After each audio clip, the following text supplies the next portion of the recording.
Hello friends, मैं हूं Pooja and welcome back to my channel physics with twins. तो जैसा कि आपको पता है कि बीएससी फर्स्ट सेमेस्टर के फिजिक्स की 2 यूनिट कंप्लीट कर दिया गया है, vector algebra and vector calculus. और आज से स्टार्ट करने वाले हैं हम थर्ड यूनिट जिसका नाम है कोऑर्डिनेट सिस्टम। इस टॉपिक ये यूनिट का नाम है कोऑर्डिनेट सिस्टम। और आज के इस लेक्चर में हम पढ़ेंगे कार्टेशियन कोऑर्डिनेट सिस्टम।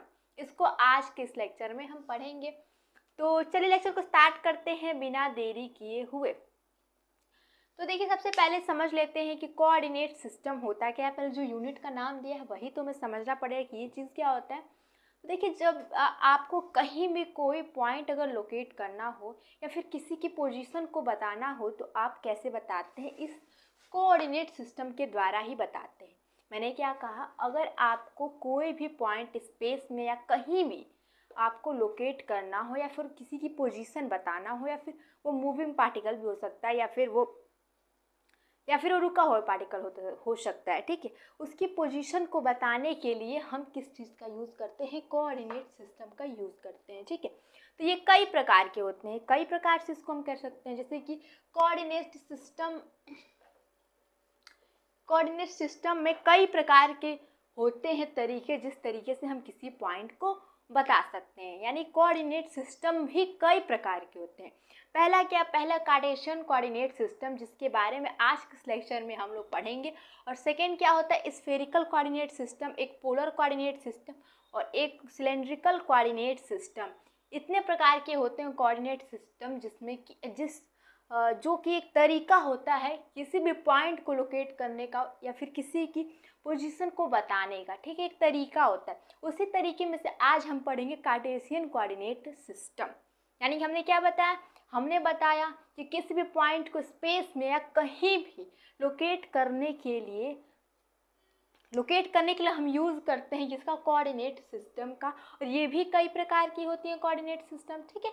तो आज के लेक्चर में क्या पढ़ने वाला है, कार्टेशियन कोऑर्डिनेट सिस्टम। तो सबसे पहले थोड़ा सा इसकी डिफिनेशन देख लेते हैं कि ये कहता क्या है। जो हमने बताया वही चीज़ यहाँ पे लिखा है कि एक coordinate system is a method. एक ये मेथड है, किस चीज़ का मेथड है, use to uniquely determine a position of a point. किसी भी पॉइंट का जो पोजीशन है उसको डिटरमाइन करने के लिए, या फिर किसी भी ऑब्जेक्ट का जो पोजीशन है उसको डिटरमाइन करने के लिए कोऑर्डिनेट सिस्टम का यूज़ किया जा सकता है। आपने अच्छे से समझ लिया कि अब तक कोऑर्डिनेट सिस्टम क्या होता है। ये कई प्रकार का होता है, जैसे कि कार्टेशियन कोऑर्डिनेट सिस्टम। इसको आज किस लेक्चर में हम लोग कवर करने वाले हैं। तो जो कार्टेशियन कोऑर्डिनेट सिस्टम, यानी क्या पढ़ेंगे आज हम, कार्टेशियन कोऑर्डिनेट सिस्टम। आज के इस लेक्चर में इसको हम कंप्लीट करेंगे, ठीक है। तो देखिए, ये जो है ये कार्टेशियन कोऑर्डिनेट सिस्टम, जिसको आप हिंदी में कह सकते हैं कार्तीय तल, ठीक है। इसको ये भी कह सकते हैं, ठीक है। और हमने 9th 11th 12th यानी जो छोटे क्लासेस में हमने इसी को पढ़ा था, ठीक है। इसको हमने पढ़ा था, ठीक है। और बीएससी में आगे भी जो मेथड है उसको भी बताया गया। तो बीएससी में वो सब भी पढ़ेंगे और हमने इसको छोटे क्लासेस में इसको क्या किया था, पढ़ा था। जो ये कार्टेशियन कोऑर्डिनेट सिस्टम में ये ज़्यादा यूज़ होता है किसी भी पोजीशन या किसी भी ऑब्जेक्ट की पोजीशन को बताने के लिए। जो सबसे ज़्यादा यूज़ होने वाला कोऑर्डिनेट सिस्टम है वो है कार्टेशियन कोऑर्डिनेट सिस्टम। इसीलिए हमने इसको छोटे क्लासेस में भी आपने देखा होगा कि हमने पढ़ा था। तो जो ये होता है कार्टेशियन कोऑर्डिनेट सिस्टम, ये भी कई प्रकार का होता है। एक 1D होता है, यानी कि 1 डायमेंशनल होता है। एक 2D होता है, ठीक है, यानी कि 2 डायमेंशनल होता है। और एक क्या होता है, 3D होता है, यानी कि 3 डायमेंशनल होता है। यानी कह सकते हैं जो कार्टेशियन कोऑर्डिनेट सिस्टम है, जिसको आज के इस लेक्चर में हम लोग पढ़ने वाले हैं, ये भी 3 प्रकार के होते हैं। 1D यानी कि 1 डायमेंशनल, और 2D यानी कि 2 डायमेंशनल, 3D यानी कि 3 डायमेंशनल, ठीक है। इसको आज के इस लेक्चर में पढ़ेंगे। तो समझ लेते हैं कि 1D 2D 3D क्या होता है, ठीक है।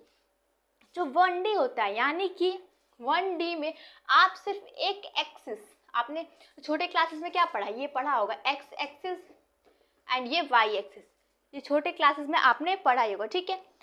थोड़ा सा और इसको मिटा लेते हैं और अब स्टार्ट करेंगे हम 1D Cartesian coordinate system, 2D Cartesian coordinate system और 3D कार्टेशियन कोऑर्डिनेट सिस्टम क्या होता है। तो जो देखिए 1D होता है, क्या इस वक्त पढ़ रहे हैं, इस वक्त हम पढ़ रहे हैं कार्टेशियन कोऑर्डिनेट सिस्टम, ठीक है, इसको लिख लेते हैं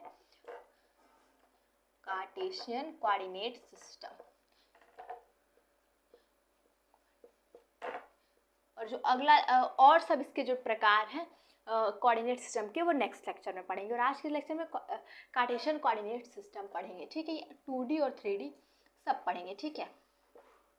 तो ये भी हमने क्या बताया कि 3 प्रकार का होता है। तो पहले हम देख लेते हैं 1 डायमेंशनल, ठीक है, यानी कि 1D। ये क्या होता है, ये होता है कि जब कोई पार्टिकल सिर्फ एक डायरेक्शन में मूव किया हो या किसी एक डायरेक्शन में सिर्फ स्थित हो, यानी या किसी एक एक्सिस पे स्थित हो। इसका क्या मतलब, जैसे कि आपने पिछले क्लासेस में पढ़ा था कैसे हम एक्सिस देखते थे, ये होता था एक्स एक्सिस, और जो वर्टिकल लाइन होती थी उसे क्या कहते थे, वाई एक्सिस कहते थे। ये हमने क्या छोटे क्लासेस में इसको पढ़ा है, ठीक है। और एक और होता कि अगर 3D में होता था तो क्या कहते थे, एक और जेड एक्सिस होता था, ठीक है। तो जो 1D होता है उसमें सिर्फ क्या होता है, वह एक एक्सिस होता है। जो 2D होता है उसमें 2 एक्सिस के अलोंग मूव कर सकते हैं। 1D में सिर्फ एक एक्सिस के अलोंग मूव करते हैं, और 3D में हम तीनों एक्सिस के अलोंग मूव करते हैं, ठीक है। यानी कि सबसे पहले 1D क्या है, तो 1D के लिए हम सिर्फ एक एक्सिस लेंगे। हमने मान लिया कि हमने एक्स एक्सिस ले लिया, और इस एक्सिस पे कोई पॉइंट अगर लोकेटेड है और इसका हमें बताना है इस पॉइंट को, तो कहेंगे कि ये 1 डायमेंशनल है, ठीक है।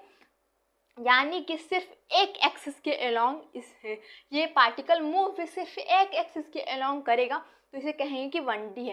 यानी कि मैं ही अगर खड़ी हूँ और सिर्फ मैं अगर लेफ्ट एंड सिर्फ राइट चल सकती हूँ, तो यानी कि मैं कह सकती हूँ कि मैं 1D में सिर्फ चल रही हूँ, ना 2D में चल रही हूँ और ना ही 3D में चल रही हूँ। यानी कि सिर्फ एक एक्सिस के अलोंग मैं मूव कर रही हूँ। यानी कह सकते हैं कि 1D में हम सिर्फ एक एक्सिस के अलोंग मूव करते हैं और सिर्फ लेफ्ट या राइट ही मूव कर सकते हैं और कहीं मूव नहीं कर सकते हैं, ठीक है। यानी कि ये भी कह सकते हैं जो 1D होता है उसमें सिर्फ एक एक्सिस होता है और इसी एक्सिस के अलोंग मूव कर सकते हैं। यानी कि कह सकते हैं कि 1D में एक स्ट्रेट लाइन के अलोंग हम मूव करते हैं और एक स्ट्रेट लाइन के अलोंग ही कोई पार्टिकल होता है, ठीक है, उसकी पोजीशन होती है सिर्फ 1D में।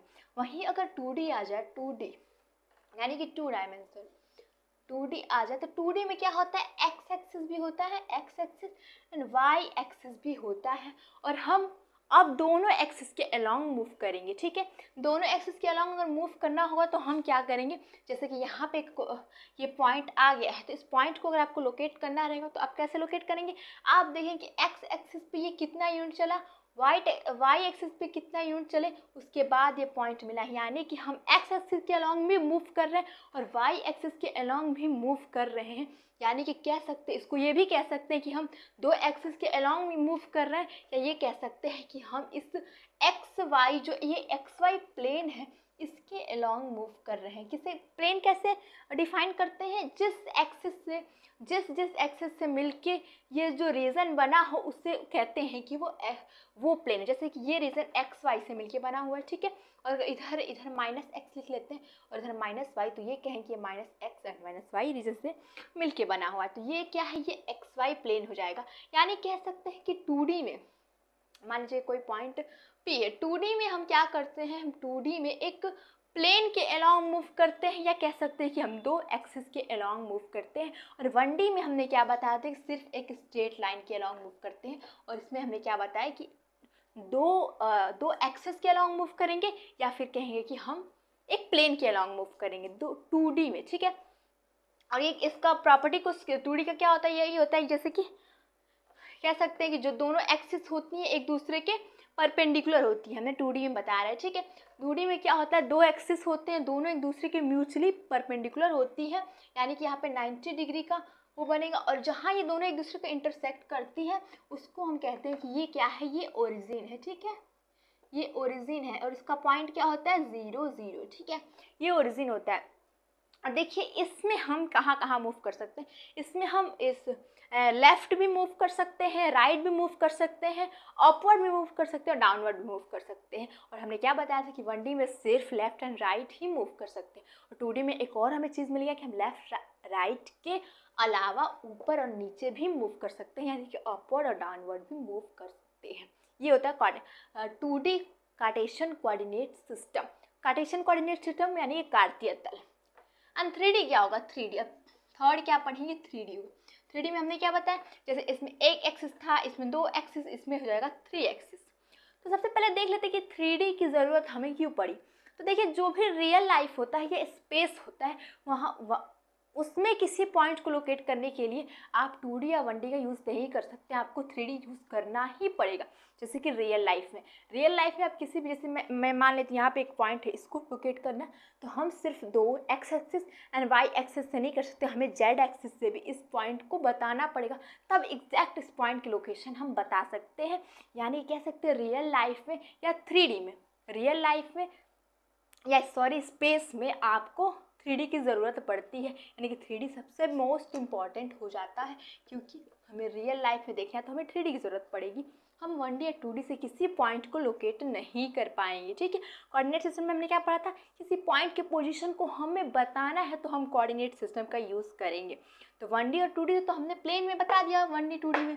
पर आपको जब रियल लाइफ में जब आएंगे या फिर स्पेस में किसी भी पॉइंट को आपको लोकेट करना हो, तो आपको तीनों एक्सिस की ज़रूरत पड़ेगी। किसकी? X axis, y axis and आपको एक थर्ड जेड एक्सिस की भी ज़रूरत पड़ेगी। ये एक्स वाई हमने मान लिया, ये एक्स वाई, तो आपको जेड एक्सिस की भी ज़रूरत पड़ेगी, ठीक है। यानी कि एक्स एक्सिस है, ये वाई एक्सिस है, ये जेड एक्सिस है। आपको इस तीनों की ज़रूरत पड़ेगी, तभी आप किसी पॉइंट को लोकेट कर पाएंगे। जैसे कि मान लीजिए कि किसी एग्जाम्पल को अगर आपको देखना है, तो आप देख लीजिए, जो आपको सीलिंग फ़ैन होता है, जो छत से लगा हुआ फ़ैन होता है, अगर आप किसी ने पूछ दिया उसकी लोकेशन आपको बताने की, तो आप कैसे बताएंगे?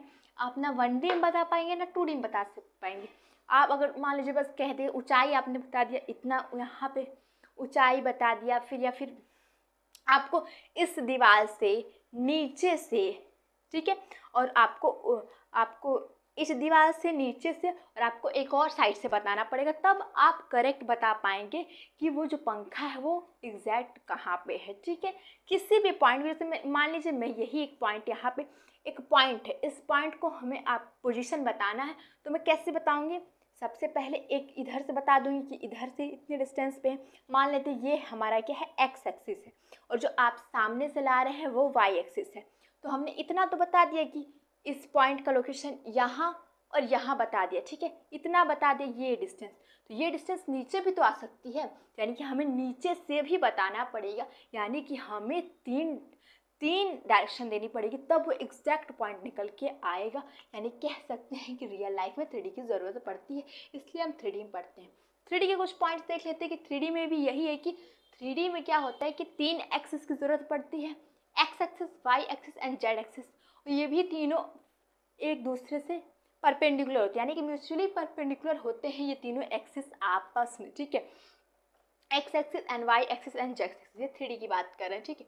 ये भी तीनों परपेंडिकुलर होती है, और जहाँ पे ये तीनों इंटरसेक्ट करती हैं एक दूसरे को, उसे कहते हैं कि ये पॉइंट क्या है, ओरिजिन है। और इसका जो 0 0 0 हो जाएगा, 3 0 क्यों का? एक एक्स एक्सिस को दिखा रहा है, एक वाई एक्सिस को दिखा रहा है एंड एक जेड एक्सिस को दिखा रहा है। और इसमें हमने क्या सिर्फ दिया था, इसमें बस सिर्फ एक्स एंड वाई, और इसमें सिर्फ क्या हो जाएगा, x is equal to 2 kilometre या फिर कुछ भी, और ये हो जाएगा एक्स वाई एंड जेड। इस तरह से इसको क्या करेंगे, रिप्रेजेंट करेंगे, ठीक है। तो चलिए इसको थोड़ा सा इरेज कर लेते हैं। बताया 3D कार्टेशियन कोऑर्डिनेट सिस्टम वो भी 2 प्रकार का होता है, right handed coordinate system and left handed coordinate system. अगर राइट हैंड के को यूज़ करके आप कोऑर्डिनेट सिस्टम बना रहे हैं तो उसे राइट हैंडेड कोऑर्डिनेट सिस्टम कहेंगे, और लेफ्ट हैंड को यूज़ करके आप अगर कोऑर्डिनेट सिस्टम बना रहे हैं तो कहेंगे लेफ्ट हैंडेड कोऑर्डिनेट सिस्टम है। अब ये मत कहिए कि हम राइट हैंड से बनाएंगे तो राइट हैंडेड कोऑर्डिनेट सिस्टम मुझे, और लेफ्ट हैंड से बनाएंगे तो वो मैं नहीं बोल रही। आप राइट हैंड का यूज़ करके थंब रूल लगाएंगे और उस तरह से जो एक्स वाई जेड की डायरेक्शन मिलेगी उस तरीके से बनाएंगे तो वो राइट हैंडेड कोऑर्डिनेट सिस्टम हो जाएगा। तो कैसे बनाते हैं राइट हैंडेड कोऑर्डिनेट सिस्टम से and left handed coordinate system से कैसे बनाते हैं, फिगर को चलिए देखते हैं। सबसे पहले क्या करते हैं, पहले हम राइट हैंडेड कोऑर्डिनेट सिस्टम बनाएंगे। उसको बनाने के लिए पहले तो हम राइट हैंड का यूज़ करेंगे, ये है हमारा राइट हैंड, इसको यूज़ करेंगे और इसको क्या करेंगे, खोल लेंगे। और ये डायरेक्शन है, ये जो हमारे उंगलियों की डायरेक्शन है वो क्या दिखाएगी, वो एक्स एक्सिस को दिखाएगी, ठीक है, यानी कि इसको एक्स एक्सिस पे हम रख देंगे और इसको क्या करेंगे, मुट्ठी को मैं बंद करूँगी, मुट्ठी को बंद करूँगी और जब मैं बंद करूँगी तो जो ये वाली डायरेक्शन जो बंद कर रही हूँ वो डायरेक्शन हमेशा मैं वाई की ओर इसको बंद करूँगी, ठीक है, यानी कि ये वाली डायरेक्शन हमेशा वाई एक्सिस को दिखाएगी और जो अंगूठा है वो हमेशा जेड एक्सिस को दिखाएगी। यानी कि सबसे पहले क्या कहेंगे, सबसे पहले तो एक्स एक्सिस के अलॉन्ग इसको हम रख लेंगे, ठीक है, और इस मुट्ठी को बंद करेंगे, यानी कि हम कह सकते हैं कि एंटी क्लॉकवाइज इसको घुमाएंगे, तो जहाँ y रहेगा उधर ही इसको घुमाएंगे, ठीक है, तो ये y एक्सिस की डायरेक्शन को दिखाएगी और जो ये अंगूठा है z एक्सिस की डायरेक्शन को दिखाएगी। तो चलिए मैंने जो बताया उसको देख के फिगर समझते हैं। ये क्या है, ये राइट हैंडेड एक कोऑर्डिनेट सिस्टम है, ठीक है, और इसमें क्या है, ठीक है, तो क्या करेंगे इसमें कैसे पहले है वो मैं बता देती हूँ। जो ये x एक्सिस है वो इधर है, ठीक है, ये x एक्सिस जो मैंने मार्कर बताया वो इधर है और z एक्सिस ऐसे है, x एंड z ऐसे हैं और जो y है वो बोर्ड के अंदर है, ठीक है, तो इसको रख के बनाएंगे तो देखिए सही आ रहा है कि नहीं। पहले मैंने क्या कहा, मैंने कहा कि x एक्सिस पे अपनी उंगलियां रख लेंगे, तो पहले आप उंगली क्या करेंगे ऐसे, आप सोचेंगे कैसे रखें, तो आप एक तरीके, ये मेरा राइट हैंड है, तो इसको कैसे रखेंगे, इसको रखेंगे, ये इसको क्या करेंगे, इसको हम क्या करेंगे, इसको ऐसे रखेंगे, एक्स एक्सिस के अलावा मैंने कहा था कि रख देंगे। तो आप सोच रहे हैं कि हम ऐसे भी तो रख सकते हैं, ऐसे क्यों नहीं रख रहे हैं, क्योंकि हमने क्या कहा था कि ये जो y है इसको y के अलोंग घुमाना है, y के अलोंग घुमाना है, और जो y है वो तो अंदर है, यानी कि इसको हमको अंदर की ओर घुमाना है, तो अंदर की ओर घुमाने के लिए हम इसको ऐसे रखेंगे, तभी तो बोर्ड की अंदर की ओर जाके मेरी उंगली घूम जाएगी। यानी कि ये एक्स एक्सिस और हमने क्या कहा था कि y के लॉन्ग घुमाना है, जिधर y है उधर घुमाना है। हमने क्या कहा है कि x एक्सिस ऐसे है, z एक्सिस ऐसे है और y इस बोर्ड के अंदर है, यानी कि हाथ को हम क्या करेंगे अंदर घुमाएंगे, और जब अंदर घुमा लिए हम हाथ को तो ये जो अंगूठा ऊपर जा रहा है तो अंगूठा z एक्सिस को दिखा रहा है। यहाँ पे आपने समझ लिया कि x axis and y axis and ये z क्या है, ऊपर की ओर है, z अप है, ऊपर है, ठीक है, यहाँ पे लिख सकते हैं z क्या है, अप है, ठीक है, जिससे आपको ज़्यादा समझ आएगा। तो हमने एक तरीके से एक बना लिया राइट हैंडेड कोऑर्डिनेट सिस्टम और आप समझ भी गए जैसे मैं बता रही थी। चलिए सेकंड की ओर चलते हैं। इस पे क्या है, y अप है, y अप मतलब y ऐसे, ठीक है, y ऐसे, y ऐसे ऐसे है एंड ये जो x है ये ऐसे है, ठीक है, और z आप लोग कैसे बताएंगे, z ये कैसे है इसको मैं बताती हूँ। देखिए अब क्या, मैंने पहले x एक्सिस के अलोंग इसको क्या करेंगे रख लेंगे, हमने x एक्सिस के अलोंग रख लिया और हमने इस बार ऐसे क्यों नहीं रखा, क्योंकि y इस पर क्या है, इधर है, ऊपर की ओर है, तो हमें अंगूठा ऊपर की ओर, ये क्लॉक एंटी क्लॉकवाइज जो ऊपर की ओर करना है। हमने कहा कि y की ओर मोड़ेंगे, y क्या है, अप है, यानी कि y ऊपर की ओर है, यानी कि इसको हम ऐसे मोड़ेंगे ऊपर की ओर, तो फिर अंगूठा आपकी ओर दिखाएगा, यानी कह सकते हैं जो z निकला हुआ है ये आपकी तरफ निकला हुआ है, ठीक है। ये है राइट हैंडेड कोऑर्डिनेट सिस्टम हमने बना लिया। चलिए अब थोड़ा सा लेफ्ट हैंडेड कोऑर्डिनेट सिस्टम को भी देख लेते हैं। तो लेफ्ट हैंडेड कोऑर्डिनेट सिस्टम में क्या करेंगे, लेफ्ट हैंड, ये मेरा देखिए लेफ्ट हैंड है, अब लेफ्ट हैंड को एक्स एक्सिस के अलोंग रखेंगे, तो चलिए लेफ्ट हैंड को एक्स एक्सिस के अलोंग रखेंगे, ठीक है। तो क्या इसमें क्या है, इसमें हमने बताया ये एक्स एक्सिस है, ठीक है, और ये जो जेड है वो जेड अप है, यानी कि जेड इस बोर्ड की ओर है, ठीक है। इसको हमने क्या कहा कि पहले क्या करेंगे, इसको y के अलोंग घुमाएंगे, तो ऐसे रखने पर तो आप y के अलोंग घुमा नहीं पाएंगे क्योंकि y आपकी ओर है, ठीक है, तो आपकी ओर तो रहेगा तो मैं कैसे घुमाऊंगी, ठीक है, आपकी ओर रहेगा तो मैं इसको कैसे घुमाऊंगी, इसको तो देखिए फिर से इसको क्या करेंगे, हमने कहा कि एक्स एक्सिस के अलावा रखेंगे। अब कैसे रखेंगे, ये जो देखिए y आपकी ओर गया है, ठीक है, और z ऊपर है, तो कैसे रखेंगे कि इस हाथ को मुझे y की ओर घुमाना भी है और अपना लेफ्ट हैंड रखना भी है।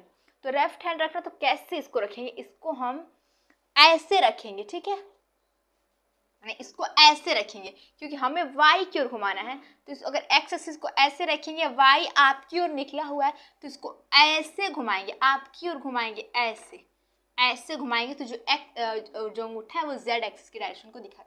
थोड़ा सा आपको यहाँ पे माइंड यूज करना पड़ेगा कि पहले तो मैं x एक्सिस के अलावा बहुत तरीका रखने का, ऐसे रख सकते हैं, ऐसे रख सकते हैं, ऐसे रखते हैं, बहुत ज़्यादा तरीका है, और एक तो लेफ्ट राइट भी है। पहले अगर लेफ्ट हैंडेड है तो लेफ्ट हैंड लेंगे और थोड़ा सा सोचेंगे कि इसको हमें कैसे इसको एक्स एक्सिस के अलोंग रखूं, और ये जो y है हमेशा डायरेक्शन को दिखाए तो कैसे रखे, ऐसे। इस बार आपको ऐसे रखेंगे तो भी नहीं मिलेगा, क्योंकि जेड अप है, जेड अप है, ठीक है। जेड अप आपको देखना है तो कैसे करेंगे, यानी कि आपको इसको ऐसे रखना पड़ेगा, ठीक है, ऐसे, सॉरी ऐसे, ठीक है, रखेंगे तभी हो पाएगा, ठीक है। अब चलते हैं अपने नेक्स्ट वाले पे, क्या है, लेफ्ट हैंडेड कोऑर्डिनेट सिस्टम। इसमें हम क्या करना है, इसमें भी हमें क्या रखना है, हमें लेफ्ट हैंड को रखना है, ठीक है। तो लेफ्ट हैंड को रखना, इसमें क्या है, वाई ऊपर की ओर, ठीक है, और वाई ऊपर की ओर है। तो पहले इसको कैसे रखेंगे, हमें क्या करना है, इसको ऊपर की ओर मोड़ना है, सॉरी ये हाथ रखना है, ठीक है। तो क्या करेंगे, ये देखिए ये जेड तो अंदर की ओर है, नहीं हो पा रहा है, यानी कि इस तरीके से हमने रखेंगे इसको। तो इसको आप सोचिए थोड़ा सा कैसे रख सकते हैं कि इसको हमें रख के वाई की ओर घुमाना है। वाई क्या है, वाई अपवर्ड की तरफ ऐसे है, यानी कि हम हाथ को कैसे भी इधर का मोड़ना है, हमें कैसे भी इधर का मोड़ना है, और हमें अंदर अंगूठा भी रहना चाहिए, यानी कह सकते हैं कि इसको ऐसे रखेंगे। थोड़ा सा देखिए, थोड़ा ध्यान दीजिए, इसको लेफ्ट हैंड को हम थोड़ा सा मुड़ा के इसको ऐसे रखेंगे और वाई की तरफ हम मोड़ेंगे, तो जो अंगूठा वो अंदर की हो जाएगा, यानी कि जेड एक्सिस की डायरेक्शन को दिखा देगा। यानी कि इसको बनाने के लिए थोड़ा सा आपको यही कॉन्सेप्ट समझना है कि सबसे पहले आप अगर लेफ्ट हैंडेड है तो लेफ्ट हैंड, राइट हैंडेड है तो राइट हैंड को आप क्या करेंगे, उंगलियों को एक्स एक्सिस के अलॉन्ग रख लेंगे और इसको क्लॉकवाइज बंद करेंगे, एंटी क्लॉकवाइज बंद करेंगे, यानी कि मुट्ठी को बंद करेंगे और हमेशा ये वाई की ओर ही आपको बंद करना है, जिधर वाई है उसी ओर बंद करना है। फिर जेड की हमेशा जो अंगूठा है वो जेड की डायरेक्शन को शो कर देगा। इसको ऐसे बनाना है, बस सब कुछ हमारा खत्म हो गया।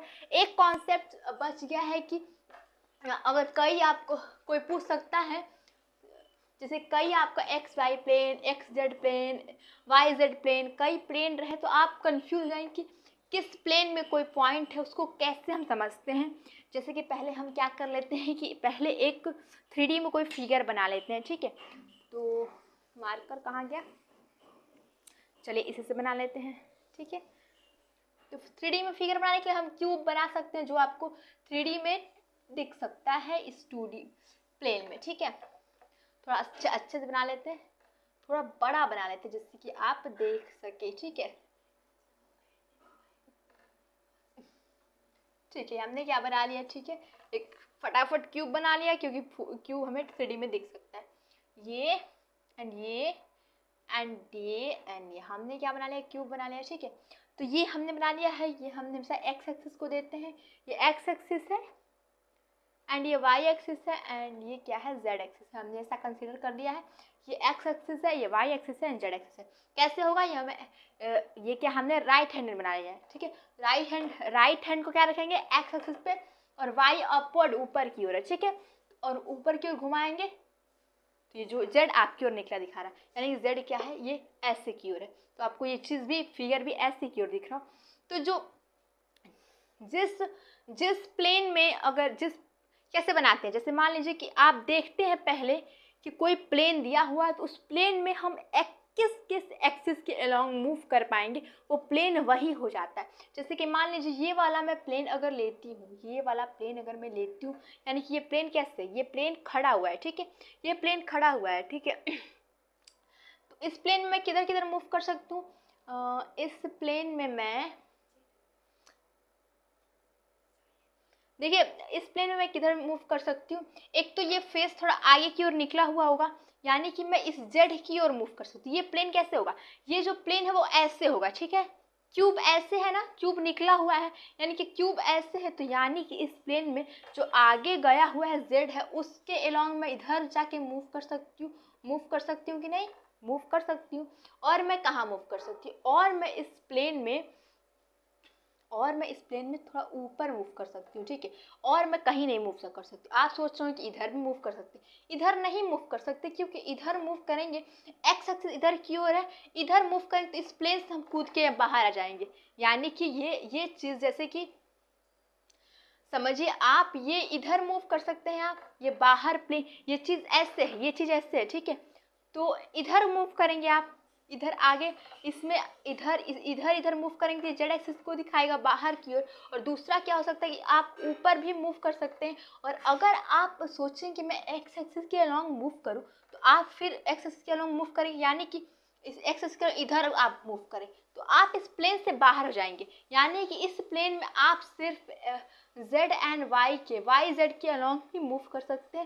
एक्स एक्सिस के अलॉन्ग आप सोच रहे हो कि ऐसे एक्स एक्सिस के अलॉन्ग मूव हो जाएगा, नहीं, ये एक्स एक्सिस के अलॉन्ग मूव नहीं होगा, ये भी जेड एक्सिस के अलॉन्ग ही मूव होगा, क्योंकि ये बोर्ड की अंदर की तरफ जाएगा। ये जो आप ये अगर सोच रहे हैं कि ये डायरेक्शन हो जाएगा तो ये बोर्ड के अंदर जाएगा, ये जेड एक्सिस की डायरेक्शन को, जो अंदर वाला जेड होगा उसकी एक्सिस की डायरेक्शन को दिखाएगा। यानी जो एक्स वाई प्लेन होता है, जो इधर एक्स होता है इधर माइनस एक्स होता है, ये वाई होता है माइनस, वैसे जेड भी होता है, तो जेड जो माइनस जेड है उस डायरेक्शन को दिखाएगा। यानी कि टोटल कहने का मतलब है कि पहले हम देखते हैं कि उस प्लेन में हमें कहाँ कहाँ मूव कर पाऊंगी, उस प्लेन में कहाँ कहाँ मूव कर पाऊंगी, उसके अकॉर्डिंग उस प्लेन को नाम डिसाइड कर लेते। तो इसमें मैं जेड एंड वाई एक्सिस के अलॉन्ग मूव कर लूँगी, तो कह सकते हैं कि ये वाई जेड प्लेन है, ठीक है।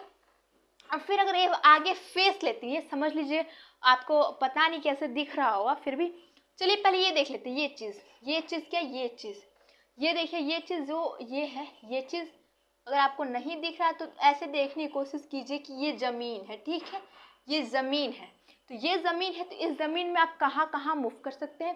पहली बात तो ये एक्स एक्सिस के अलॉन्ग आप मूव कर सकते हैं, ठीक है, एंड जेड एक्सिस की यानी कि बाहर की ओर, इसमें आगे थोड़ा सा बाहर की ओर मुड़ सकते हैं। और आप वाई एक्सिस के अलॉन्ग नहीं मुड़ सकते, क्योंकि ये ज़मीन है, तो आप वाई एक्सिस के अलॉन्ग मूव करते आप उड़ जाएंगे, तो आप ज़मीन से तो नहीं उड़ेंगे। तो ये प्लेन क्या हो जाएगा, ये प्लेन सिर्फ है, ये प्लेन हो जाएगा एक्स एंड जेड प्लेन, जो नीचे वाला ज़मीन है, ठीक है। ऐसे ही आपको सारे प्लेन समझ में आ जाने चाहिए। एक और मैं प्लेन समझा दे रही, ये वाला प्लेन जो ये है, सॉरी, ये भी वाई जेड ही प्लेन हो जाएगा। तो ऐसा कोई प्लेन समझते हैं जिसमें एक्स वाई प्लेन हो, एक्स वाई प्लेन, यानी कि हम एक्स वाई प्लेन कौन सा हो सकता है,